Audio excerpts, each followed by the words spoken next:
Happy Friday, my friends at Prime Sports World. How is everybody doing today? I'm, of course, your host, David On Point. Right there, CEO of Prime Sports World, Mr. Israel, fresh off the plane, coming from Washington, D.C., back in the Chicagoland area. Thank you very much for joining us. If you're looking for consistent content on Facebook, YouTube, and on the Twitter at PSW_David, we go live 5 or 6 times a week, bringing the most up-to-date content. Also want to thank our friends over there at Rouge Bear for sponsoring us here at Prime Sports World. Let your presence be felt. Go to their website and check out their spring collection. Check the link to their website, our Facebook page, along with that NBA Supreme Facebook page as well.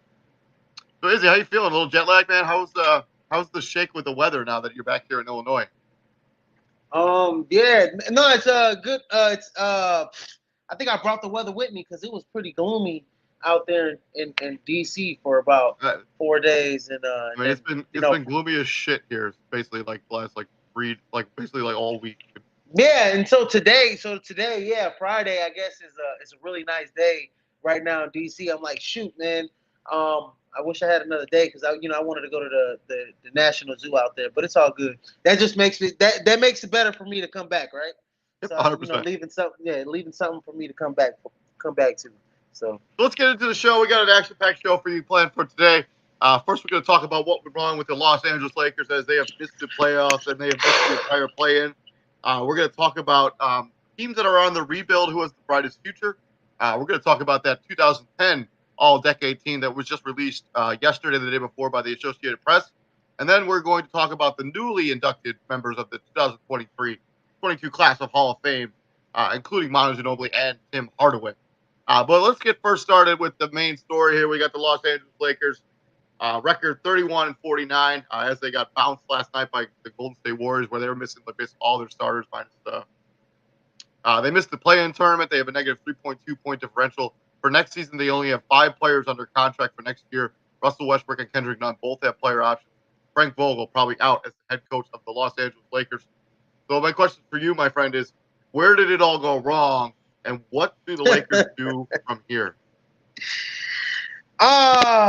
Okay. So, this all went wrong when they all start getting injured. Anthony Davis can't seem to get healthy. Russell Westbrook, he's pretty healthy, but I mean he couldn't get in the flow. LeBron James couldn't seem to get healthy. They just all couldn't mesh. And this team actually goes when Anthony Davis goes. If he's not healthy, they're not going. They kind of got a weird blending cast around LeBron James. They don't really have 3-point shooters like he likes. Those spot up 3-point shooters.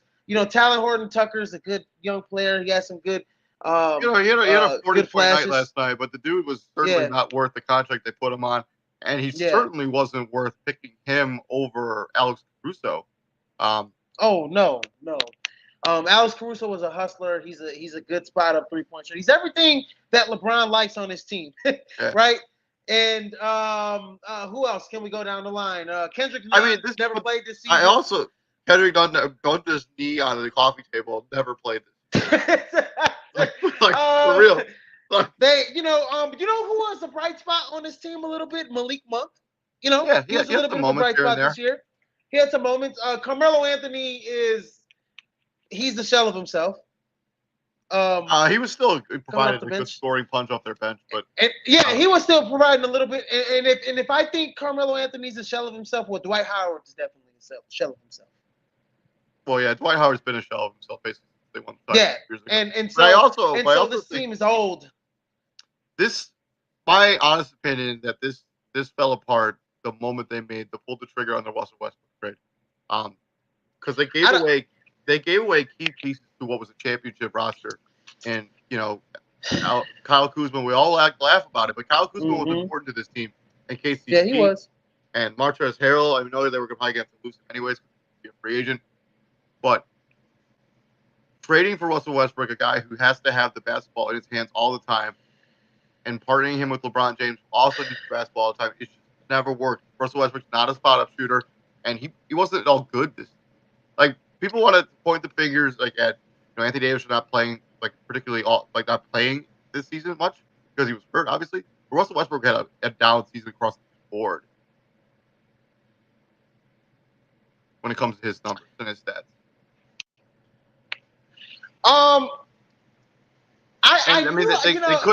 They could have kept one of KCP or Kyle Kuzma and traded for Buddy Hield instead, who would have made more sense on this team. Or they didn't need to maybe trade for Russell Westbrook, as DeMar DeRozan had interest in joining the LA Lakers, and they didn't pull that trigger and let's see how that worked out this season. He's been playing at an MVP level all year round. And I know the Lakers are kicking themselves on not bringing in DeMar DeRozan, which would have actually worked better as LeBron being the point forward of the team. So he would have just put LeBron at the point guard position and let DeMar DeRozan play off of him, which he did pretty much in Miami with D Wade. That would have been a perfect combination, especially if Anthony Davis. This team would have still been like the 6th seed or maybe the 5th seed with DeMar DeRozan in the West. They messed up. They missed the they missed the boat on that one. And I think a lot of teams did when they done considered DeMar DeRozan. But getting back on track with the Lakers, I knew you were going to go with the Russell Westbrook thing. I didn't want to go that route because I'm not talking about the decision to trade for him. Just wasn't. I know, and that's the decision, and I get it, David. I didn't want to go that route because I like Russell Westbrook as a player. He's tenacious. He's good for the game. He's very competitive. Sure, but he just didn't fit our roster at all. Yeah, but he does not fit this roster. He does not fit with LeBron. As a reason why, a lot of teams, as a reason why Derrick Rose didn't fit with LeBron, when he was in Cleveland, and the reason why they got rid of him. Yeah, he likes guys.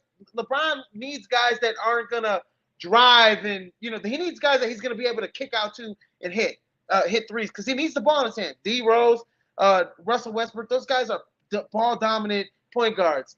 I think Russell Westbrook and he doesn't shoot it at a high clip. Russell Westbrook, he would work. It would work if Russell Westbrook could make a spot up 3-pointer consistently. Yeah, but he can't. But I think the other thing is about this is like I'm not so necessarily sure the Lakers needed this sort of shakeup.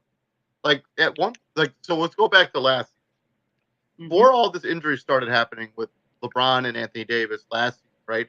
They were 21 and 6, and they were like the number 1 team in the Western Conference, right? Yep. And then they had all the injuries happen, and they slipped the standing as it does happen. LeBron missed games and Anthony Davis missed time.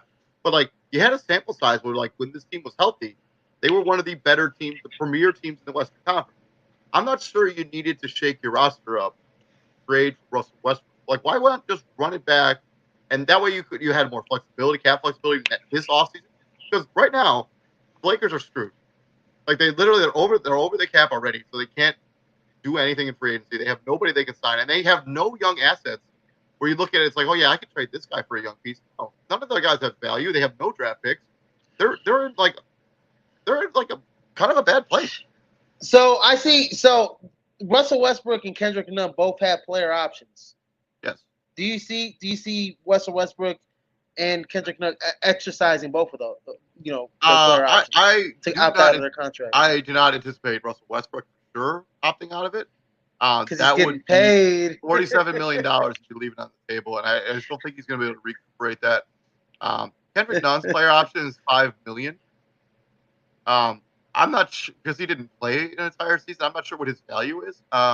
He may just pick up that player option and try to recap his money next season. But they're already $147 million into the cap, and the cap is usually like 130 something. And so they're already, or the salary cap last season was $112 million. So they're already $40 million over what last year's cap was. So they're not going to have any money to spend. They're going to have to get mid-level exceptions, players that want to come and sign for the minimum. But if you look at the Lakers team, who wants to go there? Because the big thing about I want to be a Laker, I think that allure of being a Laker is kind of faded, especially with how poor this season.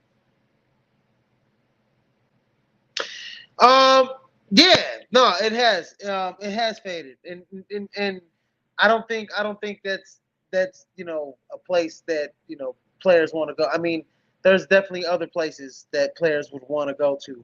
But I mean, there's this whole situation is just all completely wrecked. They're gonna come in with the same roster. LeBron James is aging. Even though we all like to see that he is, like a Superman, like he's just invincible, and he's just dropping triple doubles still at this age. But his He's last fading. last 4 seasons of his career have been marred by nagging injuries that made him miss time, Injuries. forcing crucial moments. Yep. His invincibility has kind of left him. Yep. And he's going to be 38 during next season. Also, all the Laker fans out there who want to talk about if they had been healthy, maybe they could have been made a run at this. The Lakers were a 500 team. Russell Westbrook, LeBron James, Anthony Davis all played. They were 11-10 in those games, and you can make the argument, they didn't get a chance to really become a cohesive unit because they all missed some time. But they just didn't make a lot of sense as a threesome. They never should have pulled the trigger on the Russell Westbrook trade. He's a fine player. He just doesn't fit on this team. He just doesn't. No, he doesn't. It was a great story, LA kid, all of that good stuff. And I like teams that do that. It's a nice story, but it didn't fit. And Russell Westbrook, he's a guy that I don't really see him fitting on a lot of rosters. I mean, in the league. I mean, he's starting to become a little bit of a dinosaur here. He needs to refine his skills from the outside. He's a point guard that has to have the basketball, can't shoot it worth a damn. And so what is that? High volume that's going in the paint, all of that good stuff. I mean, he'll fit on maybe somebody's second unit getting 30 minutes off the bench somewhere where he's running the unit. But I don't think he's ready to accept that sort of role. It's very similar to what Allen Iverson at the end of his career. He didn't want to accept that bench role. And I think the same scenario plays out here for Russell Westbrook. And also for all the Laker fans that want to use injuries for an excuse. Do you think the Clippers are making that excuse? They basically didn't have their two best players for a majority of the season. Norman Powell missed 2 months. Paul George missed 2 months. What about the Golden State Warriors? Draymond Green missed 2 months. Klay Thompson missed 40-plus games. Steph Curry's missed 20-plus games. They're the 2 seed in the Western, or 3 seed in the Western Conference. The Memphis Grizzlies. They didn't have their best player for 2 months this season. John Morant missed time, and they still were able to make the playoffs and be the number 2 seed. So injuries is just a ridiculous excuse. The fact of the matter is, this roster around LeBron James stinks. Austin Reeves is a nice story, but he's not a starting caliber shooting guard. Stanley Johnson. No, he's not. In no world, in no atmosphere, should be a starting caliber small power forward in America. It's just crazy. Well, Austin Reeves is a small. He's going to be a nice role player down the road. Player. He's a bench player. Bench player. He's not a starter. He's not anything that's gonna, he's maybe gonna be like, Sasha Vujacic, maybe. Maybe that's his ceiling. Maybe I don't even know. What do you think, David? I don't know. I mean, he can really shoot it. I mean, he can, and he's got spurts. But this roster. They're gonna go into the next season with the same roster. I don't see any difference happening. The only scenario is that Russell Westbrook is trading Anthony Davis. No, I mean they technically could do that as well. But if Russell Westbrook opted his money, they trade him for some assets actually tangible that will make them better. But who in the right mind is going to trade anything of real value for Russell Westbrook right now? Nobody. And pay him $47 million. It's just insane to me. Nobody. Lakers are, and that's why I said this is a tough spot. I'm not sure. This is why this scenario does make sense because two franchises are frustrated with both of their kind of sort of quote unquote star players. Chicago Bulls are quote unquote kind of frustrated with Vucevic, right? And the Lakers are kind of quote unquote frustrated with Anthony Davis getting injured all the time. Kind of makes sense if you make a swap there with some players. I would do that if I was Chicago. I'd do that. Yeah, and I bet on give me Anthony Davis. You can have Vucevic. The money doesn't work for a straight up swap, so we'd have to give them something else. But yeah, and it's a likely scenario. It's a likely scenario. I'm just thinking that came off the top of my head, but it's a likely scenario though. That's a very likely scenario that can happen if the Lakers are looking to shake up the roster a little bit because Vucevic is the guy that's always on the court. He's never injured. He's Mr. Reliable. He's very durable, and he also gives them a low post scoring presence that they don't necessarily have right now. Something they desperately need. And they just need somebody out there in the low post presence that knows what they're doing. that Yeah, can I mean, put Dwight Howard points on is the board. like That can, Dwight Howard's like 5 years past being that guy.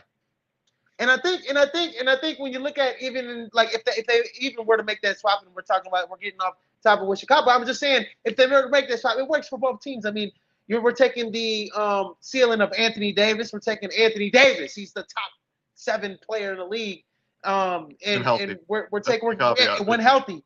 We're rolling the dice with him. When healthy, we're banking on him to see if he's healthy in Chicago. But what if he's not healthy? Now we're just kind of eating up money, and we're kind of gluing together some pop. But we still got Because I think if you're Chicago, you're rolling the dice on the ceiling that is Anthony Davis, and if you're the Lakers, you're rolling the dice on the floor that is Vucevic. Potential, exactly.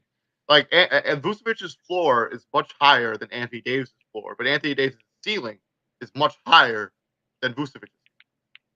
Yeah, if that makes sense. Absolutely, and that makes sense just because of the durability of Vucevic. It works for the Lakers and LeBron James. Yeah, so, I think also he can stretch out. I don't really love it when he shoots the 3-pointer, but Vucevic can shoot the 3. And he can stretch the floor a little bit and give some maneuverability for LeBron James. Another crazy idea that's been bouncing around the internet is potentially trading LeBron, which I don't think the Lakers would do. But I think at this point, all scenarios have to be kind of on the table here because there isn't a one-stop fix for this roster. Like they're gonna have to roll out this same roster next year, and we've seen the results of this roster already. It's not good enough to win anything. Do you think about if you're the Lakers being like, you know what, let's just trade everything away, just start fresh? But you can't really do that either because you don't have control of your own draft picks until like 2027.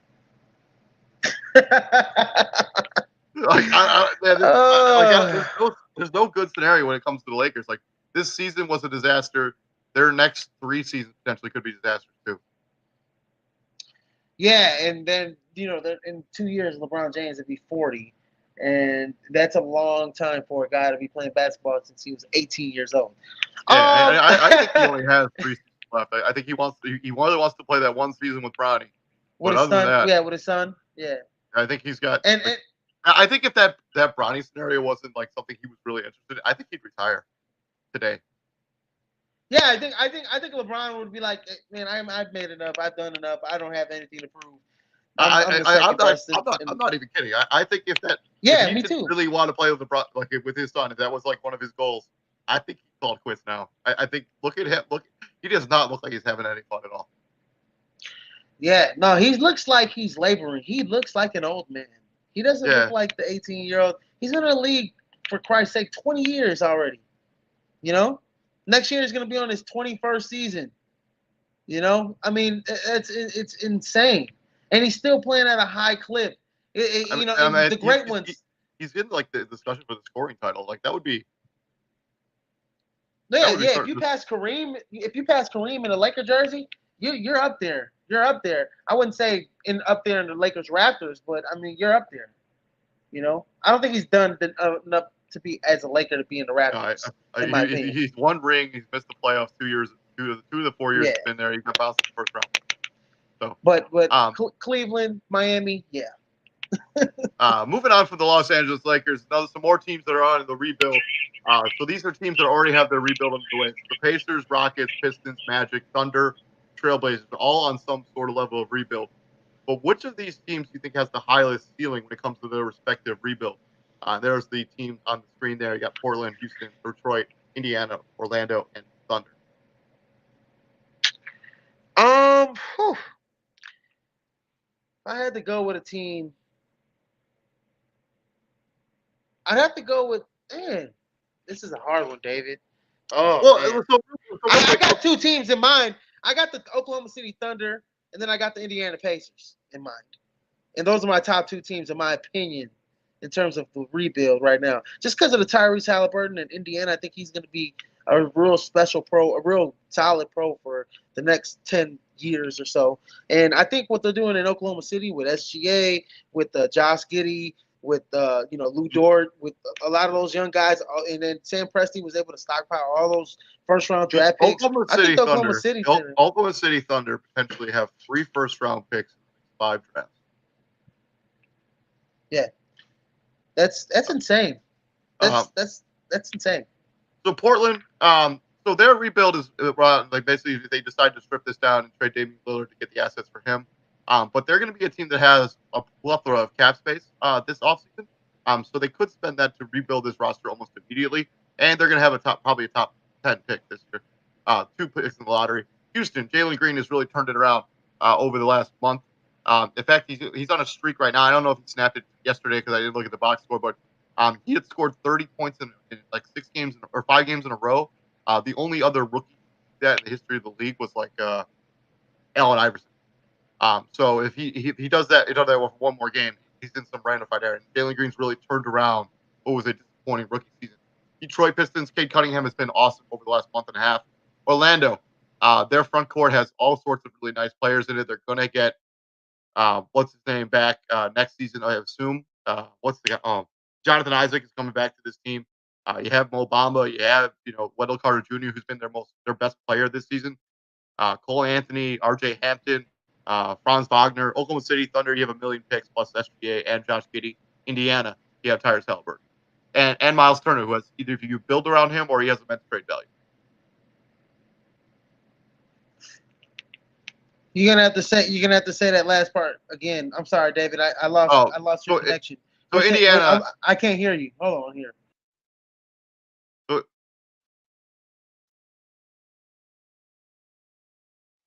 So Indiana, the Pacers, they have Tyrese Halliburton, whose upside is extremely immense, and then they also have Miles Turner, who they sorry about that, David. It's all good, man. Then they have Tyrese Halliburton and they have Miles Turner, who could be a building block piece, or they could look to flip Miles Turner at some point and get some immense value back for him. I think all 6 teams have a really nice rebuild, but I think Orlando has the best pieces already on the team. Like I like everything they're doing in there. Like Jalen Suggs has been better over the last month. Cole Anthony, I think, is a good player. Franz Wagner, I think, is a good player. Mo Bamba is a good player. Wendell Carter Jr. is a good player, and he's on a very Jonathan Isaac's coming back. Markelle Fultz is coming back. Like Orlando has players on the team already that makes sense. And so they're only going to be able to build that. And they have Chicago's pick next year. Give me Orlando. For I think when it comes to which team has the highest ceiling when it comes to the rebuild, I really like what Orlando's doing. Give me Orlando. Yeah, no, I don't disagree with you on the Orlando side, especially I think for those reasons you said. I mean, you're going to have 2 guards that are going to be solid. I mean, I think Jalen Suggs, kind of, the speed of the game crept up to him. I mean, he was okay. I mean, for a rookie, what did he average? 12 points a game? I mean, we're expecting him to average, 18, 20. I think the speed of the game kind of caught up to him when he got to the pro level, but he did okay for a 19-year-old kid that hasn't played this fast ever in his life. And so he averaged 12, 4 and 4, basically 12 rebounds, 4 and 4. 4 rebounds, 4 assists, 12 points. And I think 21% from the 3-point line, which is good at all. His field goal percentage was pretty bad, but and I love Franz Wagner. Franz Wagner is going to be a special talent. He kind of reminds me of like how when Dirk first came to the league, kind of got that Dirk-esque kind of style a little bit. And he's tall. He reminds me of a poor man. He reminds me of poor man's Luka.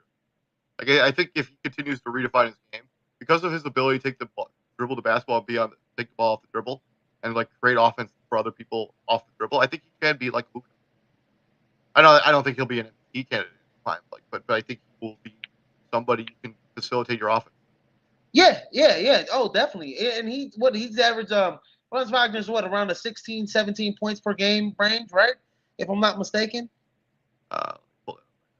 Yeah, he's already shown that he could score in his first year. And at a position, at the wing position, David, where night in and night out, you got some tough guys on every single team at the wing position.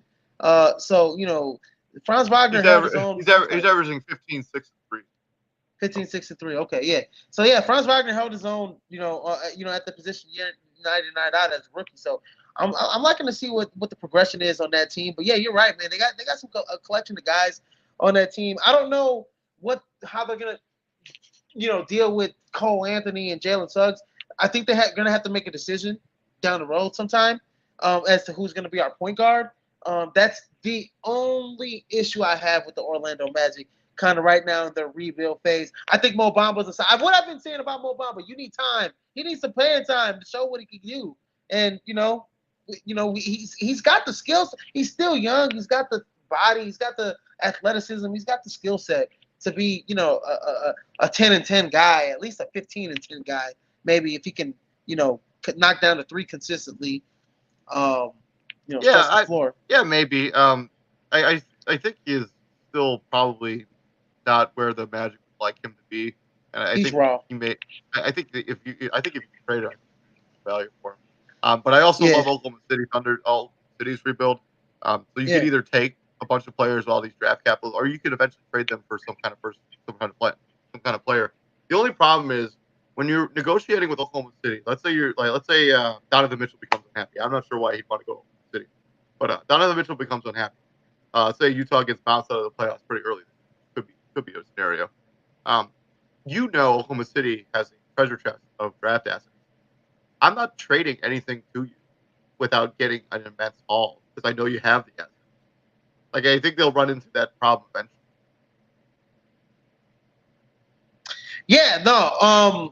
I do think they'll run into that problem. I think Oklahoma City is in that nice space where they do have that draft capital, but they do have those young assets as well.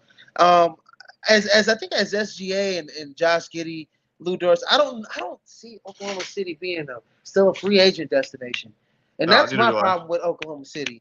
That's my problem with Oklahoma City. We can make up all these scenarios and everything like that, but Oklahoma City is gonna have to develop their team through the draft. They're gonna have to develop their guys. Maybe acquire young guys like SGA because I know they acquired him. You could literally make the argument that every team on this list right here, outside of Houston, needs to build their team outside the draft because nobody's clamoring to go to Detroit, nobody's clamoring to go to Indiana, nobody's going to Orlando. Portland is kind of hit or miss. They haven't really signed any big free agents. Nobody's going there. Houston is the one destination where I think that you could get free agents to go there. Detroit's an interesting situation. I mean, Detroit's not too bad. I mean, no, it's bad. I mean, it's not. I mean, I'm talking about like it's not. You got. It's a bigger city. I mean, you got like Chicago nearby. You got some cities nearby. I mean. So you have none of these cities are. You have cities nearby where they have other NBA teams. Like NBA teams, yeah. I mean, yeah. None of these teams are free agent destinations, and so I can try and find a way or angle, but none of these teams have free agent destinations, and all these teams are pretty much gonna, except for Houston, you're right, are gonna have to build their team to the draft. And I don't know how the hell Detroit did it when they acquired like. Rasheed Wallace and Chauncey Billups and Ben Wallace. When you have a team that has a championship quality, will come there. But like right now, when you look at Detroit, I do really like what they've done with Marvin Bagley. They're gonna be able to get some Jeremy Grant probably this offseason. But like Detroit, if you're winning, who will go there? Like Orlando. You're right. When Orlando was had Dwight Howard, they were like playoff hunt. The players were gonna go there because they won a title, and that's the big draw. So final answer. Which of these 6 teams do you think has the highest ceiling when it comes to their respective rebuilds? Final answer. I'm going to go with the Oklahoma City Thunder. I think what they're going to be able to do, they're going to be able to use some of the draft capital to probably move up in a couple of these drafts down the road, or maybe pocket them with some like a trade or here or there to improve the roster. But I like the building blocks that they have with SGA and Josh Giddey. I think Josh Giddey's just only going to get better. I think SGA's only going to get better. I think Lou Dortz is only going to get better. They're going to trade him this offseason. I think they have to commit money to him this offseason. Yeah, I mean, if they trade him, they might get some value for him. But he's a 3-and-D wing that can do a little bit of everything. So I could see them getting some value for him. Yeah, I'm gonna still stick with Orlando. I like what Orlando has on the court already, and I think they have a good job with the draft assets. And they could potentially have the number 1 pick in the draft where they could get Jen Holmgren and Paulo Banchero. Moving on from this. We got the 2010s All-Decade team replaced by the Associated Press. They unveiled this team on Wednesday. So we got Steph Curry, James Harden, Kevin Durant, LeBron James, and Dirk Nowitzki. So what are your thoughts on the list, and what do you think has been snubbed off? I think the biggest snub I believe is Kawhi Leonard on this list. I think when you look at James Harden has the individual awards, but Kawhi Leonard has 2 MVPs. Two NBA Finals rings, 2 NBA Finals MVPs, and he beat the Golden State Warriors, albeit by injury, but he still beat the Golden State Warriors. With Kevin Durant on that team. Literally, everyone fell apart. So looking at this team, Steph Curry, Kevin Durant, LeBron James are no-brainers. Locks. That makes 100% sense. I don't really want to discuss them too much. The James Harden one. So he's so divisive among NBA basketball fans because a lot of people don't really respect what he's meant to the game, what he's meant to the city of Houston. When he was there, obviously. But he was the runner-up for the MVP for 2 years in a row. He finally won an MVP. He took them to a 60-win Houston Rockets team who could have beaten that Golden State Warrior team if they hadn't Chris Paul doesn't get hurt. Yep. Because they were up 3-2 in that series. Chris Paul gets hurt. They obviously lose Game 6 and then 7. And then Dirk is on here. Dirk he won the title I think in 2011. With that ragtag bunch of group that beat that new Beatles. But after that, he was kind of just there throughout the 2000s. He didn't really have any noteworthy stuff that was you should still be on this list. Because I think you could make an argument. You could swap Anthony Davis and Dirk Nowitzki out. Oh, come on. Anthony Davis didn't accomplish anything in the 2000s. No, he didn't. Yeah, he did. He got one ring. He got one ring, and Dirk has one ring. He didn't get the ring in 2021? No. So it's the bubble ring. The bubble ring is 2019. 2010. So it's 2010, 2019. To 2020. Was it 2010 to 20? Yeah, it's 2019. So Anthony Davis got that ring in 2019. No, he didn't. He won that ring in 2020. It had to be the 2019-2020 season then. No, it wasn't. It's the same. It had to be the same thing. It wasn't 2020. You're right. It was 2019-2020, but he didn't win the actual ring until 2020. So I don't think it counts for this list. It has to count. Whatever. I guess by technicality. But you could make the argument that you could put Anthony Davis in there in place of Dirk Nowitzki. I'm not going to make that argument, but I'm just saying. But no, I don't have a problem with anybody else on the list. LeBron James, of course. Kevin Durant, of course. Steph Curry, hell yeah, of course. That's that James Harden slot. I think Kawhi Leonard should be in there, or Dwayne Wade as well. Dwayne Wade. He's made a good case for Dwayne Wade, but I think at the later stages of those 2010s, Dwayne Wade kind of faded away a little bit. Yeah, true. So Dirk Nowitzki. Okay, so they won the finals in 2010, 2011. Okay, so in 2011 he won the finals. They lost in the first round the year after that. They missed the playoffs entirely the season after that. They went 3 seasons in a row where they reached the finals, but they got bounced in the first round. And then I think Dirk Nowitzki retired 2016, 2017. So they didn't make the playoffs again until 2019, 2020 when Luka was there. So I guess because we have to put a big there. You could easily put Chris Bosh in his place technically, who won 2 rings in the same time frame. The thing is, so if it has to be big, I think that it's difficult to put somebody on there. If it has to be a big, unless you're going to put Kevin Durant at the 5 and put Kawhi Leonard in. What if we're going just by strictly production and not rings? What about DeMarcus Cousins? No. By strictly production, though. I think I'd rather have Anthony Davis over Marcus Cousins. We're talking production? Yeah. But I don't think either of those guys would be on the all-decade team. Come on. We're thinking of bigs. We're just thinking of bigs. We're throwing bigs out there in 2020. 2010, 2019. That might be able to replace this Dirk slot, maybe. Who else can you think of? Tyson Chandler, maybe. Draymond Green. No. Hell no. Draymond Green's got Joakim Noah, maybe. I don't know, man. I think he's got the defensive player. How many defensive player of the year awards he's got in this time span? One. One? He was a runner-up for an MVP once. Runner up for the One year. MVP? Yeah, no, you can't put Joe here over Dirk. As much as we'd like to, What about LaMarcus Aldridge? I like that. But Ah, but what has he accomplished in that decade? I mean, not a whole lot. Like when it comes to like accolades. I mean, sure he made the All-Star team and he had a bunch of points, but that hasn't really resulted in playoff success. I mean, I don't even think they won a. I don't even think they won a playoff series with Marcus Aldridge on the team.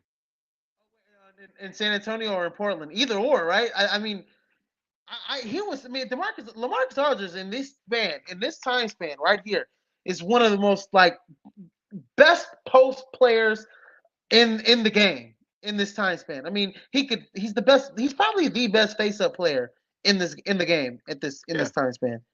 We can make an argument at this point. I mean, and he was going head to head with Dirk around those like 2013, 2014, when he was in Portland. I mean, his face-up game was solid, man. I mean, another random name that Kevin Love potentially could be on. I mean, Kevin Love was putting up bird numbers when he was in Minnesota, and then he won a title with LeBron. That's a good one. That's another good one. I just think this 5 spot is problematic because if it has to be a big, I think Dirk is kind of just by default kind of the guy. I honestly think that you're on the right wavelength when it comes to Kawhi Leonard. But the guy I would replace wouldn't be Dirk, wouldn't be James Harden. It'd be Dirk with Kawhi Leonard. He's got 2 Finals MVPs in that time span. He's won 2 rings. He basically got traded to the Raptors and took them to the title. Like and not to mention if he doesn't get hurt, if he doesn't get Zaza'd during that Western Conference Finals, I don't even remember what year this was. They beat Golden State. They were up by 25 points in game 1 of that series of that game when he went down, and then they ended up losing the game from there. They win that series. Losing 3 more games. I hate that. Honestly, game 1 they were up 20, but damn, game 2 Steph Curry could have went crazy. I mean, like it's just like they lost 3 more games after that. I mean, that was game 1. Yeah, but if you take away the best player on the team, I mean, come on, you're gonna struggle.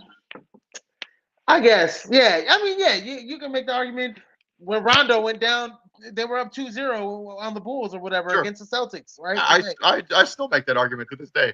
Like the Isaiah Thomas narrative never happens if Rondo doesn't get hurt. I guess.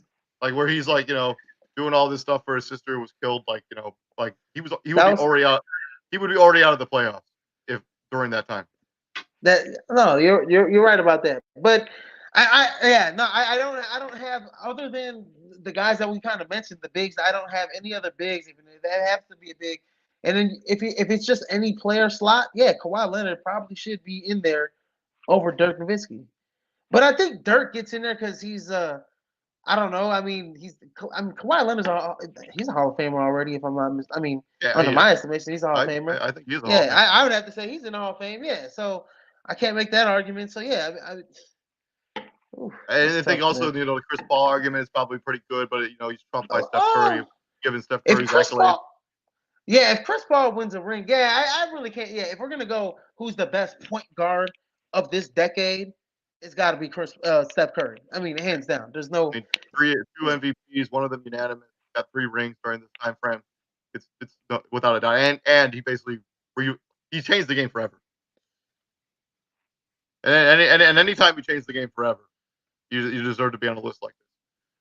Let us know down in the comment section what do you guys think about the Associated Press's list. What do you think who do you thought of the list? Who do you think was snubbed? This is on YouTube, Facebook, and on the Twitter at PSW_David. Yes, sir. Our final topic, 2020 Hall of Fame class. We got Manu Ginobili, Tim Hardaway, George Collins, Bob Huggins, Swin Cash, Hugh Evans, Mariana Stanley, Lindsey Whalen, Lou Hudson, Larry Costello, Dale Harris, Teresa St. Gretz, and Radovan Korek. I'm not sure how to pronounce that last name, so I apologize in advance if I butchered it. I can only do so much.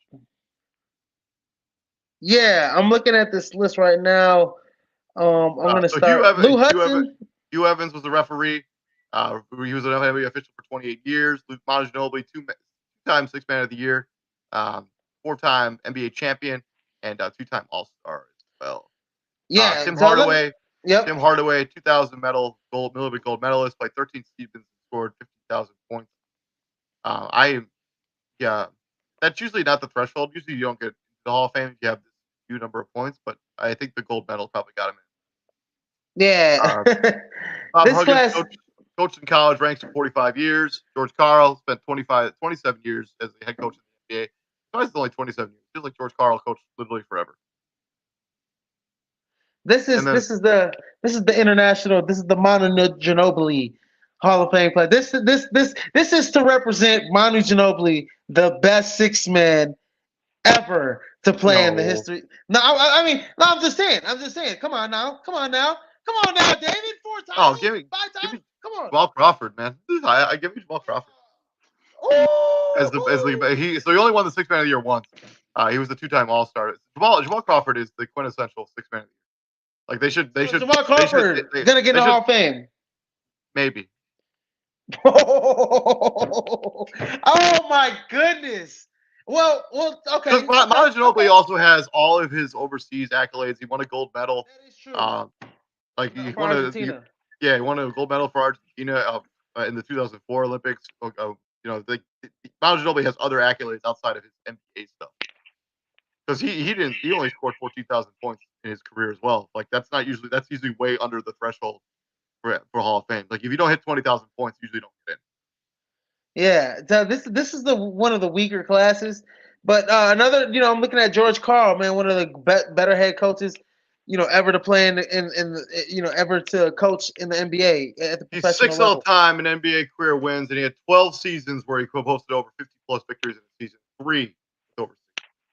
Bob Huggins, the great coach of I think he's West Virginia now. Yeah, right now. He used to be on Cincinnati. He was the long-time coach for the University of Cincinnati Bearcats. Yeah, Bob Huggins, another great college coach. 16 years at the University of Cincinnati. So Bob Huggins, another good coach going into the Basketball Hall of Fame. And this is this is the Basketball Hall of Fame. This isn't just the NBA Hall of Fame. This is the Basketball Hall of Fame. So you're nominating some, Hall of Fame college coaches, caliber college coaches as well. And a shout out to the women who also make it in the NBA Hall of Fame for the Basketball Hall of Fame. Swin Cash, 4-time All-Star, 2-time Olympic gold medalist. She won 3 WNBA championships during her 15-year career. Very well deserving of being, a Hall of Famer. Mariana Stanley, she coached in the college ranks for a combined 45 years. She's currently the head coach of the Indiana Fever. And then Lindsay Whalen, yep. 5-time WNBA All-Star, 2-time gold medalist, 4-time WNBA champion. Shout out to Lou Hudson. Lou Hudson used to be the former head coach at the University of Illinois when they were the Flying Illini back in the early 90s, if I'm not mistaken. I don't know. He played 11 seasons in the NBA for the St. Louis/Atlanta Hawks from 1966 to 1977. I might be talking about another Hudson here. But anyways, man, yeah, no, I mean there's some good people on this list as well, man. So, and big shout out to Ginobili. He brought famous to the NBA the Euro step. He did. He did. Ginobili, yes, the Euro step, and also the what people started calling the Sham God. Ginobili started doing the Sham God. He brought that special to the NBA too. So shout out to Ginobili for bringing Tim Hardaway reinvented the crossover. Yes, and Tim Hardaway reinvented the crossover, left to right, right to left. Tim Hardaway was one of the best. And shout out to Tim Hardaway, Chicago guy, Carver. My guy, Tim Hardaway in the Hall of Fame. I currently work with a guy who played against. He's a legend. I currently work with a guy who played against Tim Hardaway in high school. And Tim Hardaway is a legend, a Chicago legend on these playgrounds out here, man. Along the lines of play with legends like Ben Wilson, who tragically died, in Chicago. He was one of the best players in 1985. I'm sure everybody knows about Benji Wilson. He's a legend out here in Chicago. So Tim Hardaway is definitely a Chicago legend out here on the playground. So shout out to Tim Hardaway making the Basketball Hall of Fame as well, man. Yep. Also, one of my favorite Manu Ginobili stories is where he swatted that bat out of the air when it was like flying in the arena in San Antonio, and he literally swatted it out of the air, and then he had to get rabies shots like every day after that. Yeah. I remember that. That was definitely. I remember that. Oh my gosh.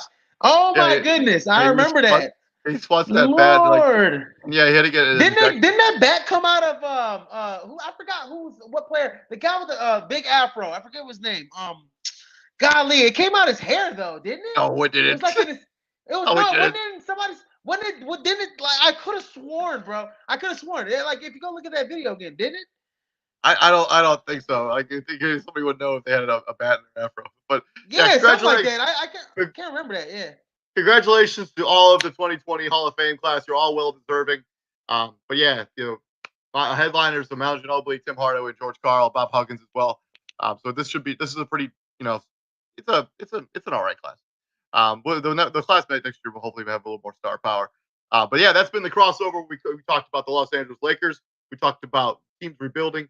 We talked about what that AP Press All-Decade Team 2010s, and then we also talked about the new Hall of Famers for the 2022 class for the national for basketball. And Mr. Rivera, what do we do here at the Prime, my friend? Man, we bring the heat, ladies and gentlemen. Bringing the heat. Yes, sir. We do bring the heat, here. And hopefully you guys all have a good rest of your day. It's supposed to rain here in Chicago, but hopefully that doesn't rain on your parade. You all have a great day. Keep it posted. I'm about to post a YouTube exclusive video where I'm going to be doing something that's completely scripted. You're not going to want to miss that content on YouTube. So keep an eye out for that. I've been David Huppin, right there, CEO of Prime. Keep it up, man. Israel Rivera, and we will see you guys next time. Peace out. Yes, sir. Peace out. Peace out, bro.